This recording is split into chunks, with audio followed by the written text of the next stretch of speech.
Why does the past feel better than the present? I've got some notes over here which I'm going to use, and I'm just going to keep them over here. I can't afford a teleprompter, okay? The past feels miserable, whereas the present feels warm. Did I just reverse everything? The present feels sad and miserable, and the past feels warm and nostalgic. And this exact feeling makes us want to replicate the past in the present so that we can find some comfort in the present. Some people are there on the internet, not in real life, I haven't seen anybody in real life do this, but they want to take this to an extreme. They want to go back to a past in which they were not even born. They believe that the entire generation is cooked, and they want to get back to an era where maybe their creative genius would be appreciated more, but they don't realize that they would have died at the age of 14 because healthcare wasn't as advanced. Anyways, since we as guys are on the path of growth, shouldn't we feel much more comfortable, happy with the future and the present? Well, there's a reason as to why the present feels bad and the past feels this warm, this nostalgic. Let me grab a pen. Just like most things, even this thing has a little scientific name, and the scientific name, fading effect bias. What does this even mean? I came to know about this just a few days ago when I was listening to Modern Wisdom, and I was like, yeah, this is very interesting, let's do some research about this. Literally just one Google search and this thing was clear as hell to me. Let me explain this. Past experiences, the memory, they have a nostalgia discount because we as humans have a tendency to forget about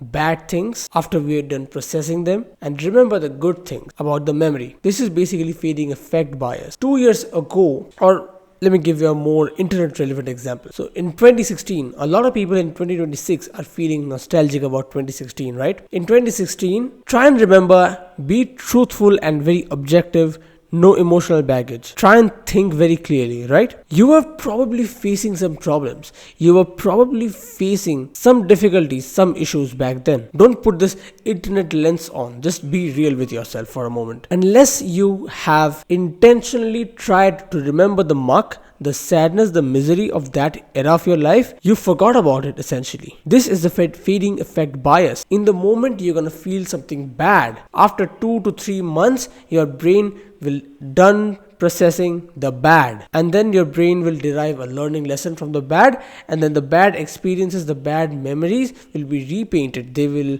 mostly be censored. They will not exist in your head. And what happens if you remove the bad?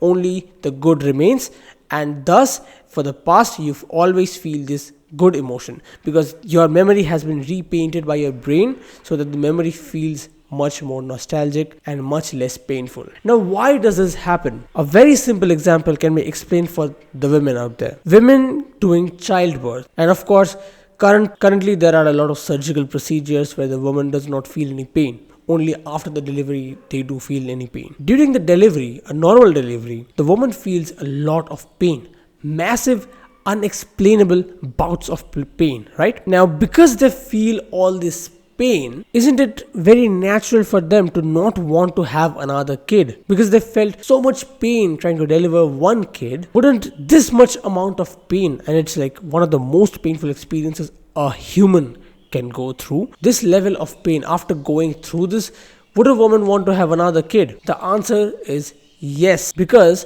her memory gets repainted. In her memory, she's gonna think and be like, it was not that painful. In the moment she felt the pain, in the memory she doesn't, because the brain is done processing the painful emotions. The brain is done processing the painful memory, and so it has discarded them, and only the happy ones, the moments with the baby, the happy moments remain. And due to this effect, the woman will want to have another child. Imagine a world without this fading effect bias. Every woman would not want to have another kid, and human population would collapse. The only reason why we humans and mostly any other living creatures out there are still living is because fading effect bias. Our brains repaint our memory to remove the bad experiences after done processing them and to keep the good ones. This mechanism is basically why you feel this thing called nostalgia. You feel nostalgia. You want to go back to the past. You want to experience the warmth, the comfort of 2016. But if you think without emotions, you will realize that you were going through some problems in 2016. This thought actually gives me a lot of comfort during hard periods of my life, when I'm stuck in a rut, when I'm not making any progress, because I always think that in retrospect I will not remember any of this pain. And if this painful memory is discarded naturally by the brain so easily, is it even relevant to worry about? You know what I'm saying? Like, I'm experiencing this negative right now, but 6 months down the line, I will not remember any of it. And if I forget about this negative 6 months later so easily, naturally, almost as this negative thing is not even relevant, and this exact thought gives me so much comfort. If we have to jam down on this exact concept a little bit deeper, we can have a little bit fun with it, so the video does not stay on script, and the video kind of goes off into a little bit more of a complex path. So I think you might like this. Let's put our modern wisdom hats for a moment. So, probably don't need the pen. Why did I grab the pen? We know subconsciously that we know subconsciously about this feeding effect bias.